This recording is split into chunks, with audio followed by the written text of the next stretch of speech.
Have you ever looked at a painting and felt like something was off?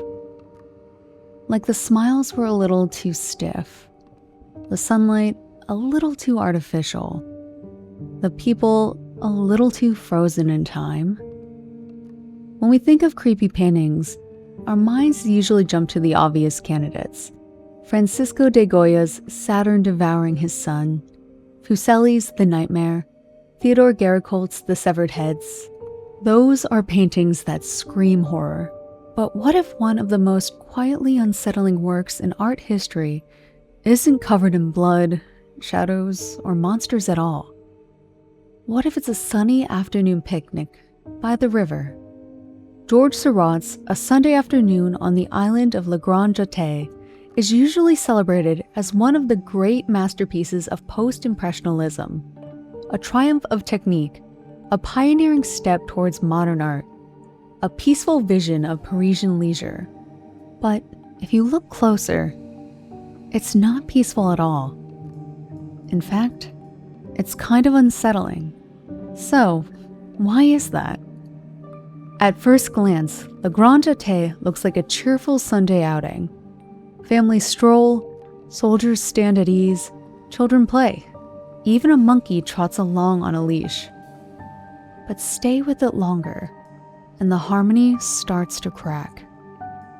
The figures are rigid, almost statue-like. No one smiles. No one really interacts.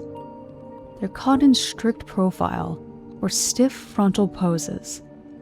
Instead of being bathed in soft impressionist light, they're outlined sharply, each figure sealed off from its surroundings. And that's where the unsettling feeling creeps in.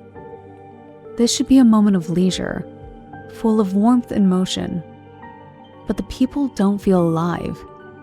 They feel posed, arranged, suspended in an eternal afternoon that never changes. It's as if time has been paused. And the longer you look, the harder it is to shake the sense that something here isn't quite right. And this is where the painting turns from curious to unsettling.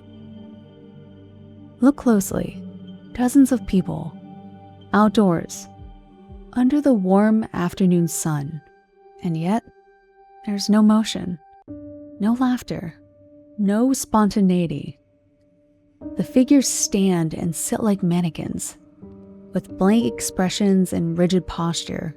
One critic once described them as being physically trapped in the hell of their bodies. That's a chilling way to put it, but it makes sense.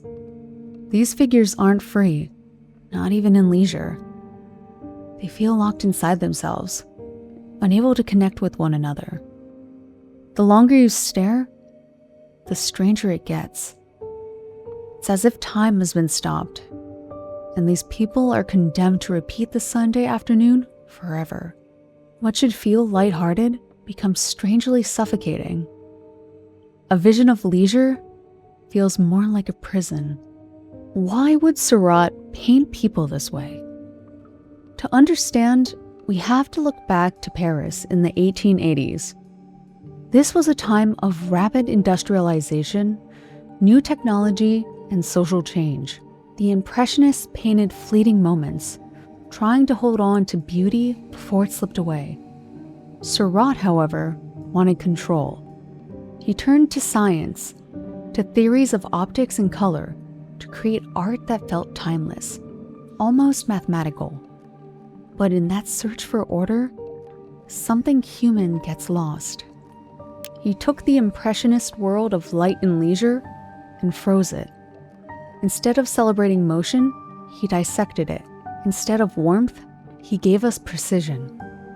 And in that precision, we sense a deeper truth about modern life, people becoming patterns, society becoming orderly but hollow, individuality dissolving into geometry. Let's take a closer look at a few figures. The woman with the parasol and monkey, strangely stiff, her shadow unnaturally elongated, her face blank. Why a monkey? Is it a playful detail or a symbol of human absurdity, mimicking refinement? a soldier in the background, standing like a statue. The little girl in white, staring out at us, the only figure making direct eye contact. Children in art usually bring life and innocence.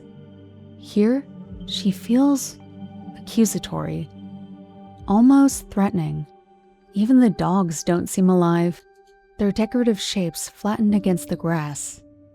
Together, the figures feel less like individuals enjoying leisure and more like a collection of specimens pinned in place. And let's not forget the dots themselves. Pointillism is supposed to be scientific, precise, but there's something unnerving about a world made of infinite inhuman dots. Get too close, and the illusion collapses. Faces dissolve, bodies break apart. It's a metaphor for alienation. What seems whole and harmonious from a distance is, up close, fragmented and unstable. The technique itself becomes part of the creepiness. You can never fully trust what you see. So yes, Seurat's A Sunday Afternoon on the island of Grande is a landmark of modern art, an icon of the Art Institute of Chicago, endlessly referenced and parodied. But beneath the beauty, there's something chilling. The figures are lifeless. The leisure is artificial. The afternoon is eternal, but not in a comforting way, more like a curse. It's a painting that captures the birth of modernity and the quiet horror that comes with it. So next time you see this masterpiece, don't just admire the dots.